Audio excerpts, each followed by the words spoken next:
RSS ఆర్ఏడబ్ల్యూపై నిషేధం విధించాలన్న USC IRF నివేదికపై భారత్కు చెందిన 275 మంది ప్రముఖులు మండిపడ్డారు. ఈ నివేదిక అబద్ధాల మయమని ఆగ్రహం వ్యక్తం చేశారు. ఎలాంటి ఆధారాలు లేకుండా ఇలాంటి ఆరోపణలు చేయడం తగదన్నారు. మాజీ జడ్జిలు, రిటైర్డ్ ఐఏఎస్, ఐపీఎస్ అధికారులు, ఆర్మీ మాజీ అధికారులు ఈ నివేదికను తప్పుబట్టారు. ఆర్ఎస్ఎస్ పై నిషేధం విధించాలంటూ అమెరికా అంతర్జాతీయ మత స్వేచ్ఛా కమిషన్ యుఎస్సిఐఆర్ఎఫ్ చేసిన సిఫార్సులను 275 మంది ప్రముఖులు తీవ్రంగా ఖండించారు. మాజీ జడ్జిలు, రిటైర్డ్ ఐఏఎస్, ఐపీఎస్ అధికారులు, ఆర్మీ మాజీ అధికారులు ఏకతాటిపైకొచ్చి అమెరికా తీరును ఎండగట్టారు. ఈ రిపోర్ట్ పచ్చి అబద్దాల పుట్టని, ఇది వారి మేధోపరమైన దివాళా కోరుతనం, మతిస్థిమితం లేని ఆలోచనలకు నిదర్శనమంటూ తీవ్రస్థాయిలో మండిపడ్డారు. ఆర్ఎస్ఎస్ ను బ్యాన్ చేయాలని, కొందరు భారతీయుల ఆస్తులు సీజ్ చేసి ప్రయాణాలపై ఆంక్షలు విధించాలన్న సిఫార్సులు వారు తీవ్రంగా తప్పుపట్టారు.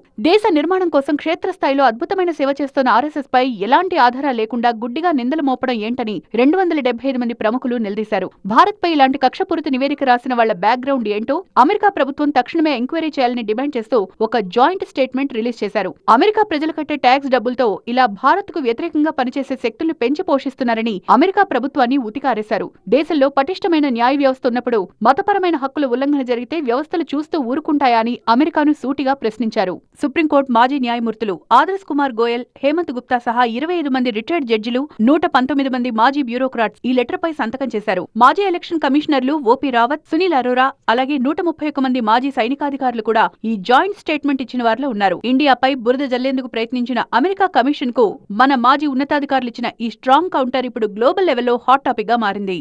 United states commission on international religion freedom అనే అమెరికా ప్రభుత్వ సంస్థ ప్రతి సంవత్సరం వివిధ దేశాల్లో మైనార్టీల భద్రత, మత స్వేచ్ఛపై నివేదిక ఇస్తూ ఉంటుంది. భారత్లో మత స్వేచ్ఛ దిగజారుతోందని, భారత్ను ప్రత్యేక ఆందోళనకరమైన దేశంగా గుర్తించాలని యుఎస్సిఐఆర్ఎఫ్ తన నివేదికలో పేర్కొంది. మత స్వేచ్ఛ ఉల్లంఘనలకు పాల్పడుతోన్న సంస్థల ఆస్తులను స్తంభింపజేయాలని, ఆయా సంస్థల ప్రతినిధులను అమెరికాలోకి రాకుండా ఆంక్షలు విధించాలని సూచించింది.